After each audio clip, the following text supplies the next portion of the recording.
El Centro de Formación Técnica Estatal de la Región de Valparaíso y la Biblioteca Central para Ciegos presentan Incluyendo, impulsando los derechos de personas con discapacidad en la educación. Este podcast es un producto con accesibilidad universal, por lo que cuenta con subtítulos, intérprete de lengua de señas y es grabado audiovisualmente de manera remota. Los representantes de la Biblioteca Central para Ciegos se encuentran en la parte superior izquierda de la pantalla, mientras que la representante del CFT Estatal de la Región de Valparaíso está en la parte superior derecha. La o el entrevistado del capítulo está abajo al centro y el recuadro de interpretación de lengua de señas se encuentra en la esquina inferior derecha.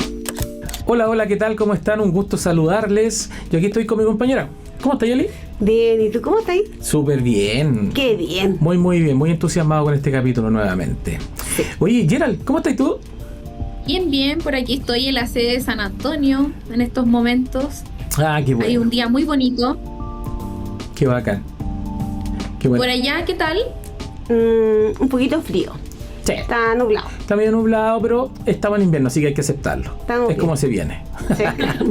Abrigarse entonces, abrigarse. Nada más. Así es. Hoy vamos a realizar un nuevo episodio, chiquillos. Vamos a hablar con respecto a lo que es el género y la diversidad sexual. Muy Formación bien. para la prevención de la discriminación. ¿Qué les parece? Súper. Excelente. Y yo creo que deberíamos hacer algunos o aprender algunos conceptos claves para poder comprender este tema que es tan complejo. De todas maneras, yo creo que tendríamos que partir siempre de lo básico, ¿cierto? Exacto. Entonces, primero, Gerald, me gustaría saber, tú que todo lo sabes, ¿qué es género? Por favor, el concepto de género, ¿nos puedes aclarar? Comencemos entonces por el término de género. De acuerdo a la Organización Mundial de la Salud, el género se refiere a los conceptos sociales de las funciones, ¿ya? Los comportamientos, las actividades y atributos que cada sociedad considera apropiado para el hombre o para la mujer, ¿ya? Uh-huh. Esto está dentro de un sistema de binarismo de género, ¿ya? Es un concepto que les voy a aclarar en un ratito más, ¿ya? Pero ahora quisiera también informarles que entendiendo que el género es una construcción que hacemos las personas para ordenar y agrupar la sociedad, podemos pasar al concepto también de identidad de género, ¿ya? Que es el sentido interno de la persona y profundamente arraigado del propio género. ¿A qué se refiere esto? Por ejemplo, cuando se cataloga con género femenino o masculino. A veces cuando uno vamos a alguna capacitación o algo, nos sale que tenemos que colocar el género, ¿ya? Uh-huh. Y actualmente existe el género femenino, género masculino y también el no binario, ¿ya? Pero eso lo vamos a explicar más adelante. Ya, ¿ya? Perfecto. Ahora bien, como les estaba comentando, también tenemos lo que es la expresión de género, ¿ya? Por lo tanto, la expresión de género es una manifestación externa de la identidad de género, ¿ya? Esto se expresa en elementos como por ejemplo el nombre, los pronombres como él, ella o ella, ¿ya? La ropa, como también el corte de cabello, la conducta también, como uno, ¿cierto? Es frente a la sociedad con sus características físicas, etcétera. Bueno, ahí tenemos un tema nosotros, pues. En la expresión de género. Sí, a nosotros no tenemos un conflicto ahí para nosotros. Claro, porque... ¿Por qué? A ver, cuéntenme. Lo que pasa es que acá llega muchos usuarios y bueno, uno los escucha, no los ve. Claro. Entonces, yo no sé si está vestido como con falda, con pantalón, pelo largo, cuáles son sus movimientos, sus expresiones. Entonces uno queda un poquito, la parte visual queda como no sabe muy bien. Claro, lo que pasa es que también es súper importante todo esto en el tema visual, ¿cierto? Claro. Porque la gente, sí, de pronto se pueden vestir de una manera, ¿cierto? Pero a lo mejor su comportamiento es de otra y nosotros ninguna de esas cosas las podemos identificar tan fácil porque no lo vemos. ¿Te fijas? Entonces para nosotros también es como a veces hemos cometido, no sé, algún error, claro. Nos hemos equivocado. Ahora la gente obviamente termina entendiéndolo, pero igual es un tema para nosotros que nos puede complicar un poco más por ser personas ciegas. Claro. Por eso es importante cómo nos comunicamos igual. También podemos preguntarle a la persona cómo le gusta que la llamen. Eso Porque actualmente importante. existe lo que es el nombre social, Ujú. independiente del género que se identifique. Exacto. Por eso es tan importante que ustedes, cuando les pase ese tipo de situaciones, la idea es que lo pueda preguntar, que le Claro. pueda decir realmente qué le gustaría saber con respecto a su nombre, cómo es su pronombre quizás, si es él, ella o ella, ¿ya? Para que no se complique. Sí. Algunos nos dicen cómo les gusta que los llamen. Claro. Pero otras personas lo mantienen más digamos, no lo dicen, digamos. Claro, no lo comentan tanto, Claro. tan abiertamente. Claro, sí. Exacto, sí. Bueno, y eso depende de cada persona, depende de la decisión de cada uno de ellos, si realmente lo quieren decir o no, ¿ya? Y hay que obviamente respetarlo. Por supuesto. Ya. Por supuesto, sí. Por Yo supuesto. igual, aparte de comentarle lo que es, por ejemplo, género, también quería aclarar algunos adjetivos, ¿ya? Ujú. Es decir, como conceptos que describen a las personas, ¿ya? Tal como ustedes me lo mencionan, que quizá a lo mejor les pasó una situación, ¿cierto? En la cual se vieron un poco complejos, ¿cierto? No sabían cómo llamar a una persona. Ujú. Entonces, quisiera comentar lo que es el cisgénero, para que ustedes también tengan como una idea de este concepto, ¿ya?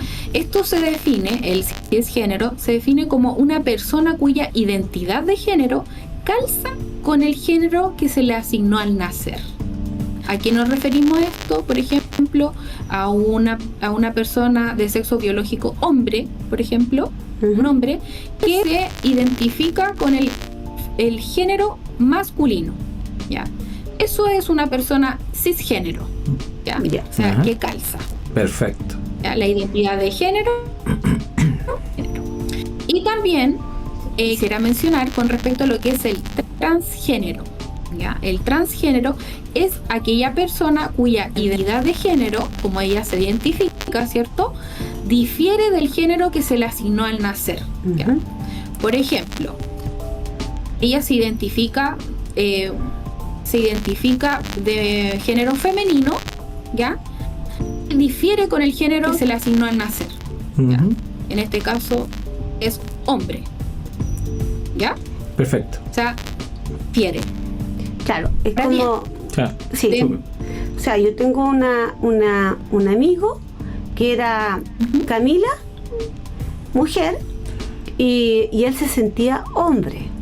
Entonces después era Camilo. O sea, ahora es Camilo. Ya se cambió, se hizo un nombre social, ¿Claro? Sí, ¿cierto? sí. Sí. Pero- Actualmente hay protocolos para poder realizar un nombre social. Por ejemplo, nosotros como Centro de Formación Técnica, nosotros tenemos un protocolo para poder hacer un cambio de nombre social. Y viene una persona, ¿cierto?, acá y nos comenta de que le gustaría que lo llamaran por un nombre. ¿Ya? Por ejemplo, a mí me gusta que me digan Yeri, ¿ya? Pero yo realmente soy una persona cisgénero, ¿ya? ¿A qué se refiere con que soy una persona cisgénero? Que me defino como una persona cuya identidad de género, ya, que es femenino, calza con el género que se me asignó al nacer, ¿ya? Exacto. Mujer, Perfecto. Súper. ¿ya? Súper claro. Ujú.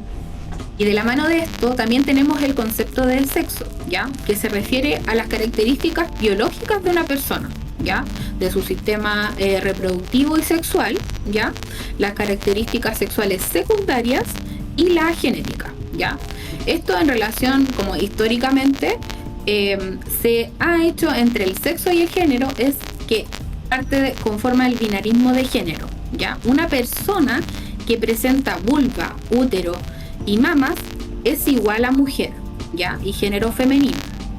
Mientras que una persona que tiene pene, gónadas y mucho vello corporal es igual a ser hombre, ¿ya? O género masculino. Pero ya sabemos que esto no siempre es así, ¿cierto? Claro. Ujú. ¿Por qué? Porque dentro de toda esta gama, ¿cierto?, de diversidad, tenemos también las personas transgéneros, ¿ya?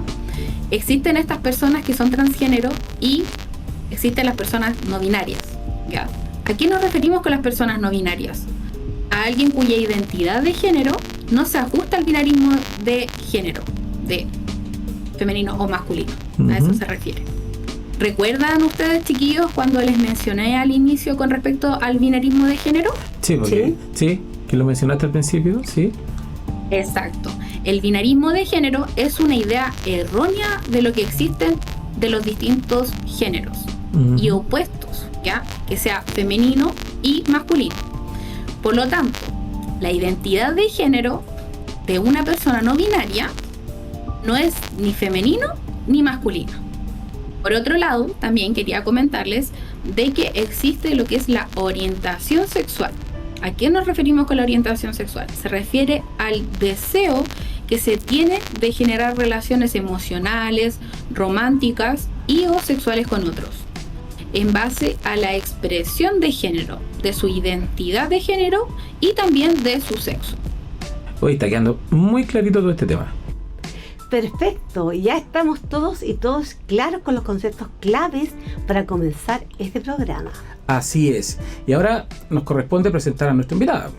Francisca Baeza, directora Innovación Social, Todo Mejora.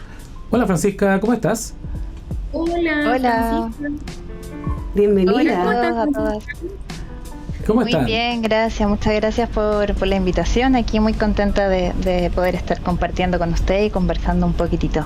Sí, pues es un tema súper interesante y que está muy, muy, muy bueno. Así que vamos a comenzar con las preguntas. ¿Te parece, Francisca? Ay, yo tengo una Súper. pregunta súper importante porque yo no conocía Todo Mejora. Entonces me gustaría saber cómo y cuándo nace la Fundación Todo Mejora y cuál es su misión.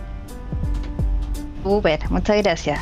Mira, la Fundación Todo Mejora nace hacia ya casi 12 años, nace a partir de distintas inquietudes de personas que estaban realizando activismo y que querían específicamente poder apoyar a niños, niñas, niñes, adolescentes y jóvenes también en este proceso de identificación, de investigar también sobre sus orientaciones sexuales, su identidad, su expresión, etcétera.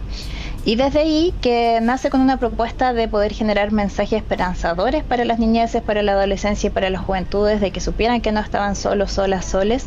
Y parte más que nada como una especie más centrada en lo comunicacional, en poder entregar este mensaje esperanzador, y desde ahí la idea del todo mejora.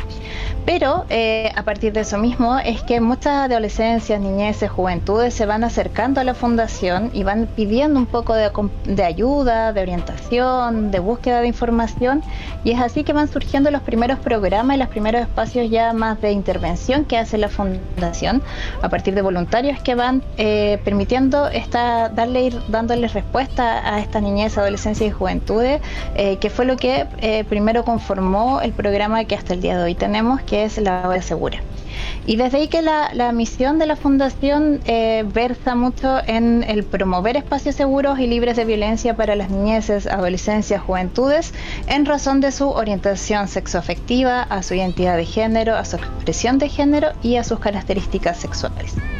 Y eso nos ha llevado a un curso de distintas cosas, distintos programas que hoy en día estamos trabajando y articulando con la sociedad civil, con también organismos públicos y de cara a la sociedad, sobre todo a las niñas, adolescencias y juventudes, pero también a sus familias, a sus escuelas y a todo en el fondo quienes tenemos que participar de la promoción y protección de los derechos de las infancias, de las niñeces, de las adolescencias.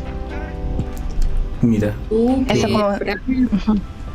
Qué bien, muchas gracias por esa explicación con respecto a lo que es Todo Mejora. Yo también quería hacerte una preguntilla por ahí. Quisiera saber de qué hablamos cuando hablamos sobre diversidad sexual. Para ti, ¿qué significa? ¿Ya? Y también quisiera saber, porque bueno, con el tiempo todo va cambiando, ¿cierto? Y he visto un acrónimo, ¿ya? Que es LGBTI. A más. No sé si lo dije bien, pero me gustaría saber respecto a ese acrónimo. ¿Me podrías explicar más o menos, por favor?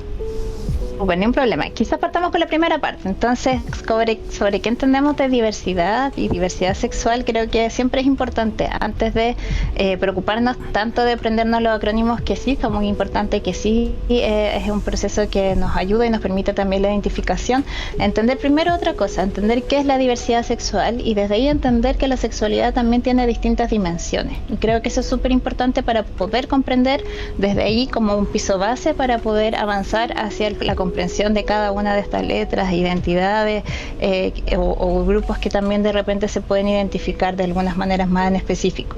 Entonces, en primera instancia, entender la sexualidad y entender lo que es la diversidad sexual tiene que ver con entender que la sexualidad en general está relacionada a distintos elementos, está vinculada a distintos elementos de la vida cotidiana, de nuestra salud, de nuestra educación, de cómo nos relacionamos, cómo nos vinculamos. Y yo creo que yo y en el fondo todos los que trabajamos en esto sabemos que al menos hay 3 dimensiones muy importantes de la sexualidad. La primera es la dimensión biológica, que tiene que ver que todos nacemos con un cuerpo que tiene una dimensión sexual, que tiene genitales, que tiene también todo un sistema reproductivo, y eso es donde entendemos que existen los hombres, las mujeres, o más específicamente podríamos decir aquellos seres vivos que son machos, que son hembras, pero también entender que hay un continuo entre estos dos que no necesariamente podemos identificar específicamente como macho y como hembra, y que podrían ser las personas intersexuales. Además de la dimensión biológica, también hay una dimensión social que tiene que ver, por ejemplo, cómo nosotros mismos leemos quiénes somos dentro de la sociedad y cómo también el resto lee quiénes somos dentro de la sociedad. Entonces hay una interpretación que es social, que tiene que ver una dimensión de cómo nos vemos a nosotros mismos y cómo vemos al resto, en nuestra expresión de género y en nuestra propia identidad de género. Y por último hay una dimensión que es más bien motivacional, que está mucho más relacionada con qué es lo que me motiva, qué es lo que a mí me gusta, qué es lo que me genera placer, qué es cómo me gusta relacionarme, que tiene que ver mucho más con lo sexoafectivo. Y desde ahí hay personas que pueden identificarse como homosexuales, heterosexuales. En mi caso, por ejemplo, yo soy una mujer lesbiana. Entonces eso tiene que ver mucho más con la motivación de cómo nos vinculamos sexoafectivamente. Teniendo ese piso claro de estas 3 dimensiones, podemos ya empezar quizás a hablar de que hay distintas identidades, de que hay distintas formas de identificarnos, de posicionarnos en el mundo en relación a nuestra sexualidad. Y desde ahí el acrónimo LGBTIQA+, trata de representar en su máxima posibilidades, porque sabemos que esto es súper dinámico y va cambiando, la diversidad de identidades y orientaciones. Entonces, si partimos en ese mismo orden, L es por personas lesbianas, que son generalmente mujeres, porque también podemos decir que no necesariamente se identifican como mujeres, y dentro de las mujeres también hay mucha diversidad, que son lesbianas. La G es de gay, que son generalmente hombres que se identifican como hombres que se sienten atraídos por hombres. La B por personas bisexuales. La T por personas trans, que es un gran paraguas que puede incluir dentro de ello a las personas transgéneros, transexuales, travesti, pero que en general tratamos de mencionarlo de esa forma trans, que para poder abarcar más identidades dentro de eso.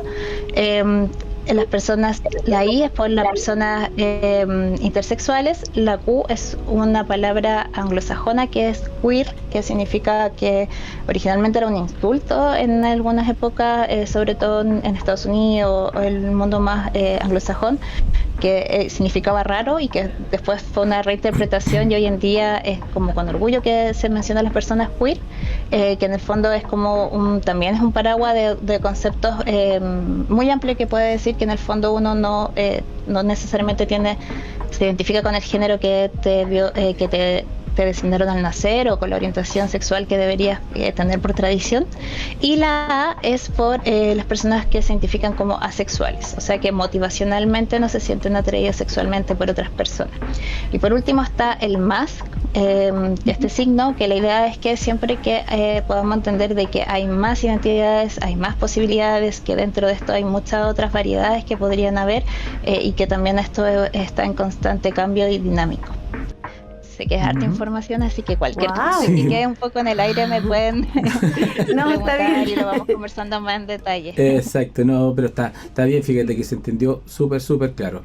Y mira, muy a mí diverso, ¿no, chiquillos? Absolutamente, sí, me encantó. A mí me gustaría saber ¿cómo creen, cuánto creen, mejor dicho, que ha avanzado la inclusión, ¿cierto?, de personas de la comunidad LGBTIQA+. Mira, me lo aprendí, ¿ves? Sí, ¿ves? Sí. ¿Cuánto ha avanzado la inclusión, ¿cierto?, de personas de la comunidad? Sobre todo enfocándolo en las comunidades educativas. Súper. Es una súper buena pregunta porque hay veces que nos sentimos así a nivel personal, que sentimos que hemos avanzado muy poquito, hay veces que sentimos que hemos avanzado un montón.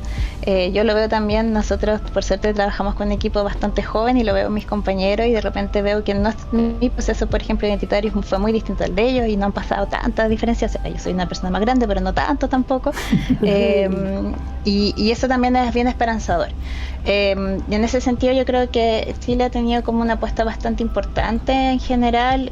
Al principio sentíamos que de repente las únicas banderas de luchas que se salían tenían que ver con cosas como el matrimonio igualitario, procesos que iban más desde una línea por una apuesta política muy específica, pero de repente se descuidaban ciertos otros derechos más básicos, como por ejemplo el derecho a la educación. Era una idea que teníamos, que nos rondábamos cerca del activismo hace algunos años, pero por suerte sabemos que ya hace algunos años atrás, podemos decir un poquito menos de 10 años hacia atrás quizás, han habido grandes avances en esto en Chile, han habido grandes avances en el sentido de que hoy en día contamos con algunas circulares en el Ministerio de Educación que nos respaldan, que sabemos que son importantes, que se están aplicando y que se están haciendo difusión de ellas, pero también sabemos que para que hagan estas bajadas, estas circulares, que hablan de derechos, que hablan de la importancia de la inclusión, tiene que haber también procesos de formación tanto en educación superior, digamos, en las escuelas de formación inicial de los profesores, por ejemplo, que sepan también de dónde vienen estas políticas, de dónde hacen estas bajadas, estas leyes y cómo se aplican. Llevar esto a las aulas. Entonces, desde ahí sí hay cosas que, si bien hemos avanzado y está puesta la ley, también tenemos que ver cómo estas cosas se van aplicando y cómo vamos generando espacios realmente inclusivos en el día a día, en el cotidiano, y cómo preparamos los equipos, a las personas y a los mismos estudiantes para aquello. Y lamentablemente ahí yo también creo que es importante que mencionemos que si bien existen estos marcos normativos, que si bien estamos avanzando y que hay mucha campaña también comunicacional de organizaciones como la nuestra, como otras y también a nivel estatal, hoy en día también hay alzada de algunos discursos de odio que son bastante fuertes, y a medida que se van como validando, también van permeando estos espacios educativos y también van permeando lo que piensan, lo que dicen los profesores y los propios estudiantes. A veces pensamos que las generaciones más jóvenes están mucho más libres de prejuicios que nosotros, pero también tenemos que entender que a medida que los eduquemos de alguna manera, que compartamos nuestra información y nuestra cultura de alguna manera, también les permean estos discursos, y eso es importante ponerle ojo y no hacer vista gorda que los jóvenes, los adolescentes también escuchan estos discursos que pueden ser a veces muy segregadores. Tal cual. Uh-huh. Sí, tienes toda la razón. Sí. ¿Tú? Y por supuesto, ¿cierto? Toda la razón. Y nosotros nos toca lamentablemente ver también este tipo de acciones, este tipo de discriminaciones, y sabemos que hoy en día todavía sigue existiendo mucha desinformación, incluso que lleva a partir de la ignorancia a hacer muchas veces espacios que no son inclusivos y que son bastante discriminadores. Y lo vemos como cotidianamente en nuestro programa y en las cosas que hacemos, pero también vemos que hay mucha intención de querer aprender y de mucha gente que está interesándose y motivándose de estos temas. De todas maneras, yo lo veo en la escuela de mi hija, que hay mucha diversidad. Entonces, ya tú respondiste la pregunta, ¿qué necesidades tienen los adolescentes? Tanto para poder integrarse o incluirse, tanto para los profesores, los administrativos o toda la comunidad en la cual están incluidos ellos. Entonces, como dices tú, ya no hay tanta discriminación, entre comillas, porque ya los jóvenes están más abiertos, ya conocen más del tema y están más informados. Pero me imagino que igual sus charlas son súper importantes para los jóvenes, para que no cometan, digamos, este tipo de bullying o discriminación contra con la comunidad diversa, ¿no? Exactamente, Eli. Y yo creo que ahí tú también tocaste un punto súper importante. Cuando hablamos de comunidad educativa, no solamente hablamos de profesores, docentes y estudiantes, también hablamos de auxiliares, de personas que están trabajando dentro de las escuelas, de los apoderados, que también son un elemento muy importante, y cómo buscamos que estos espacios sean realmente inclusivos para todas, todos y todas. Y en ese sentido, el generar comunidad, el poder hacernos partícipes de esos procesos, por ejemplo, tú como apoderada también, cómo nos vamos vinculando de estos espacios formativos, que la escuela sigue siendo un espacio muy importante y de encuentro social, no solamente para quienes estudian, sino quienes de alguna u otra forma se vinculan dentro de ellos. Y desde ahí es muy importante entender también que con quienes convivimos día a día es importante poder plantear estos temas y poder conversarlo. No solamente quienes son profesionales y tienen a cargo un ramo del colegio, sino que están en un constante proceso como adultos, vinculándose a un entorno, a un espacio, a un proceso formativo de quienes asisten a ese establecimiento. Yo también quería hacerte otra consulta, pero por el ámbito de educación técnico-profesional, Fran. Uh-huh. Una realidad que vivimos en el Centro de Formación Técnica Estatal de la región de Valparaíso son los problemas de inclusión por parte de los mismos estudiantes, ¿ya? Uh-huh. Ya que la gran mayoría de ellos son varones adultos y que se dedican también a oficios donde el machismo es la regla, ¿ya? Uh-huh. Entonces, qué lamentable, ¿no? Pero nosotros quisiéramos saber cómo abordar este tipo de desafío, ¿ya?, en estas instituciones de educación técnico-profesional. Uh-huh. Súper. Creo que es importante entender que, por ejemplo, cuando hablamos, lo que hablamos al principio, cuando hablamos de sexualidad, no solamente estamos hablando de lo que pasa entre dos personas que se vinculan sexualmente, sino que estamos hablando de una serie de matices y de factores, de dimensiones que están relacionadas a cómo nos vinculamos con el mundo y cómo nos expresamos con el mundo. Entonces, generalmente cuando alguien va a nacer, tenemos ciertas tradiciones como el baby shower, en que ya desde antes de que tú nazcas determinan como qué colores deberías usar, qué tipo de juegos deberías jugar, y eso incluso desde antes que uno pueda decidir o pueda como tener ciertas nociones, o sea, incluso desde antes que nazca, desde que nacemos. Y desde ahí también es súper importante. O sea, yo estaba viendo, por ejemplo, algunas estadísticas que donde entiendo, ustedes corríjanme, ustedes saben más que nosotros de esto quizás, que en los procesos de formación técnico-profesional hay carreras que están definitivamente muy marcadas, qué carreras son para hombres, qué carreras son para mujeres. Entiendo que por ahí vi un estudio del Mineduc que decía como el 10% de las carreras de educación y salud solamente el 10% son personas, son varones, y al revés, en carreras que tienen que ver más con metalurgia, mecánica, solo el 10% son mujeres. Entonces tiene que ver mucho en cómo nos vamos formando, y esos procesos que son culturales, que es meramente construcción cultural, cómo lo van desarrollando para que nosotros entendamos que las mujeres somos las que cuidamos, los hombres son los que tienen que solucionar y arreglar el mundo.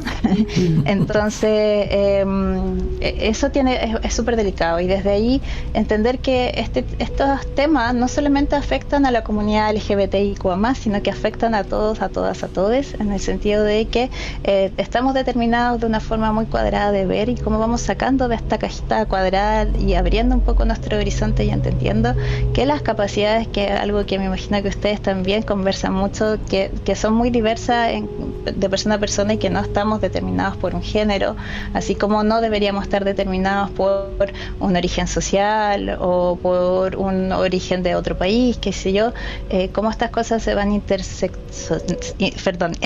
intercruzando para en el fondo generar ciertos prejuicios, generar ciertas formas de ver, pero cómo podemos romper entonces esas barreras de entender que no estamos determinados por dónde nacemos ni qué sexo se nos asigna al nacer.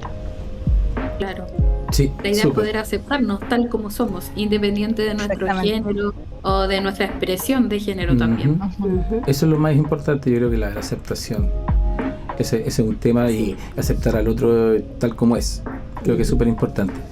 Ahora, a mí me gustaría saber, creo que ustedes tienen un programa que se llama Comunidad Diversa, ¿cierto? Sí. ¿Sí? Ese programa, ¿cómo crees tú que se podría implementar en la educación superior, por ejemplo?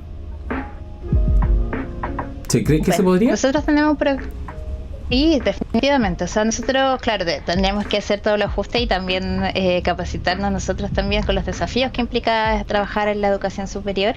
Pero hoy en día es un programa que estamos trabajándolo en enseñanza media particularmente, en algunos territorios, en este caso acá en Santiago, en La Pintana y en Antofagasta.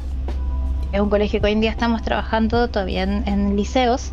De hecho hay un par de liceos técnicos en los que estamos trabajando y tienen la idea de poder trabajar con lo que decíamos al principio, con trabajar con comunidades educativas, o sea, no solamente con las estudiantes, sino también con sus docentes, con sus familias, con las comunidades, con los territorios, con líderes sociales, por ejemplo, que puedan estar vinculados a esos establecimientos. Y yo creo que sí, es muy posible llevarlo a un espacio de educación superior, entendiendo también cómo se juegan los distintos roles dentro de esa dinámica, pero creemos que eso es lo importante, como poder sentarnos a la mesa todos a plantear estos temas y no solamente verlos como temas aislados, no solamente que la misma comunidad LGBT tenga que conversar entre ellos a puertas cerradas de esto, sino que toda la comunidad entienda que es algo que nos afecta, que nos vincula, que nos relaciona y que es importante ir a mirar para que no se generen estas segregaciones que estamos conversando, que no solamente afectan a la comunidad, sino que puede afectar a todas las personas. Y sí, definitivamente es algo que yo creo que podríamos mirar hacia adelante y avanzar, porque también la educación superior también ha avanzado en temas de normativa y la importancia de tener ciertos protocolos también de resguardo, por ejemplo, en temas de violencia o de denuncia, y en eso no escapa tampoco la comunidad LGBTIQ+, y creo que es importante esos espacios de formación, de conversación, y que sean espacios realmente vinculantes entre todas las partes que congrega una comunidad educativa. Y según tu mirada, Francisca, ¿tú crees que institución está haciendo bien el tema de la inclusión?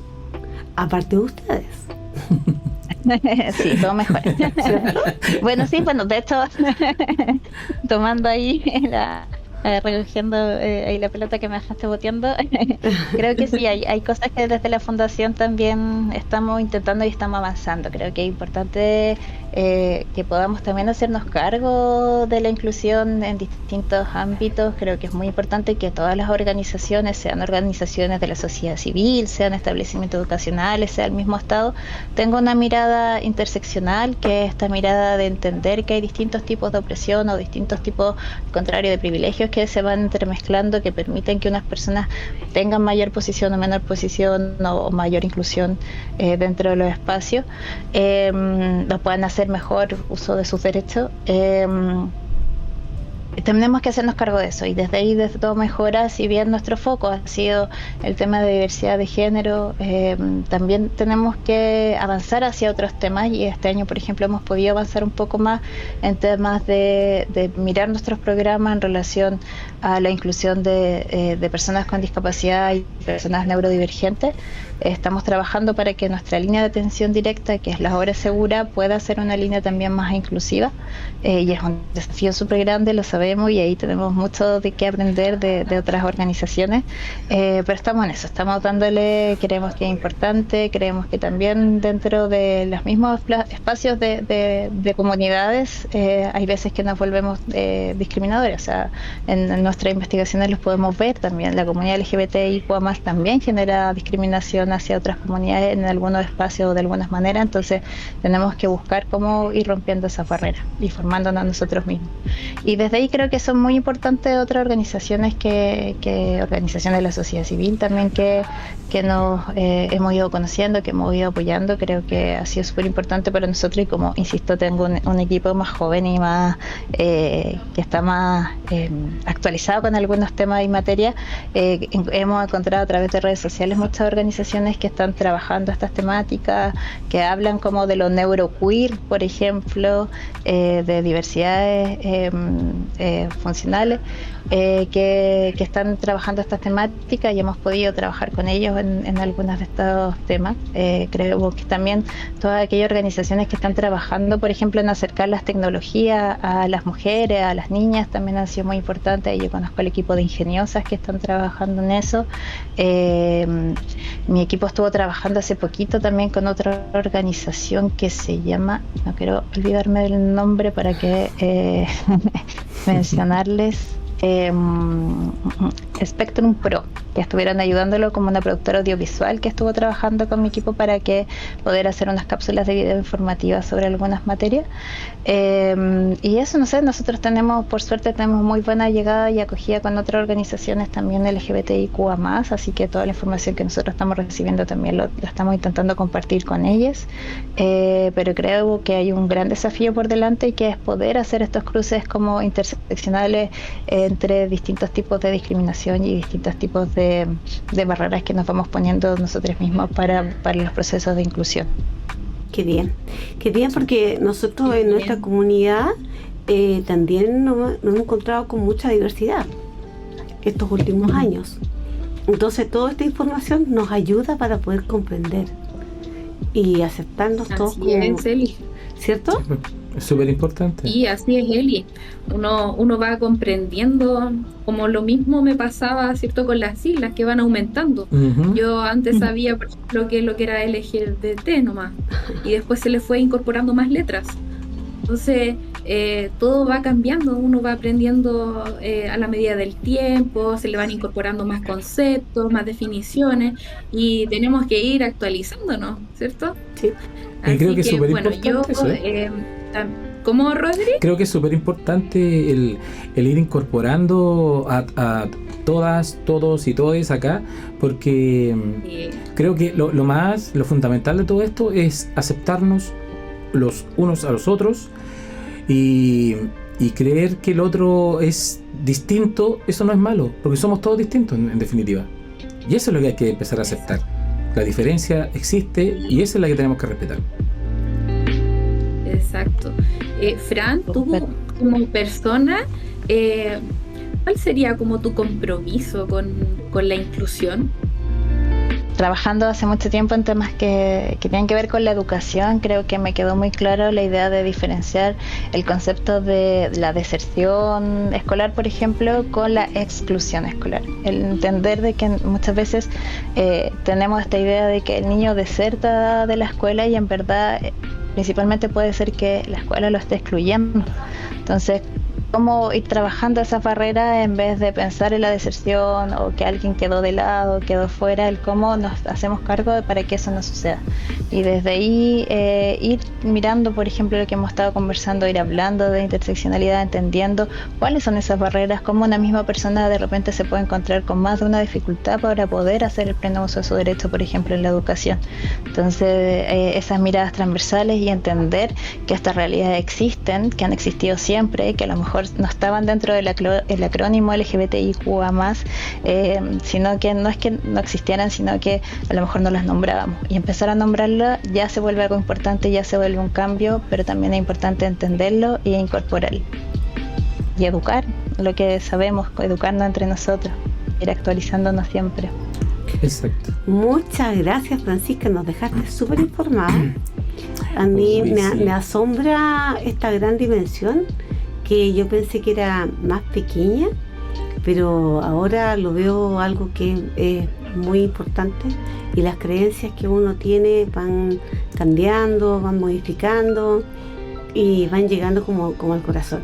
Entonces empatizo mucho, ya que nosotros como una comunidad de personas ciegas también tenemos algunos conceptos que también nos pasan con discriminación, con segregación, exclusión. Entonces son como cosas en común, digamos. Así es. Exactamente. Sí, pues, así que queremos darte las gracias, Francisca, por habernos acompañado, por habernos enseñado y aclarado muchas cosas, muchos conceptos, y de verdad que ahora yo creo que, y espero en realidad, que todos aquellos o aquellas o aquellos que escuchen este capítulo de verdad comiencen a abrir más sus mentes, comiencen a aceptar que estamos todos acá y somos todos parte de esto. Distinto. Exactamente. Así que te agradecemos. Las personas nos merecemos respeto. Eso. Las personas nos merecemos respeto y ser aceptados y escuchados. Así que agradecemos este capítulo de hoy. Sí, pues, así que Francisca, muchas gracias por habernos acompañado. Muchas gracias a ustedes, para mí ha sido un gusto también el poder conocerles, así que nada, también aprender mucho de la experiencia de ustedes, así que muchas gracias. Invitarles a todos a que nos puedan seguir en redes sociales, como @todomejora, estamos en todas las redes sociales y ahí siempre vamos a estar subiendo información de una manera que es amistosa y agradable y paso a paso para que todos estemos aprendiendo e incluyéndonos. Súper. Exacto. Muchas gracias. Gracias. Que esté muy bien. Gracias. Que estén todos Muchas bien. Gracias a gracias. ustedes. Ok, un abrazo gigante para todos. Que estén muy bien. Chao, chao. Chao. Chao, gracias. A ti. Gracias por escucharnos. Si te gustó, compártelo. Puedes seguir a la Biblioteca Central para Ciegos en sus redes sociales, @bibliociegos.cl en Instagram y Bibliociegos en Facebook. Recuerda que el Centro de Formación Técnica Estatal de la Región de Valparaíso es un establecimiento adscrito a la gratuidad. Sigue al CFT en sus redes sociales, @CFT Valparaíso en Instagram y CFT Estatal Región de Valparaíso en Facebook. Este proyecto aporta a la inclusión social de personas con discapacidad y es financiado por el Servicio Nacional de Discapacidad Senadis, Gobierno de Chile.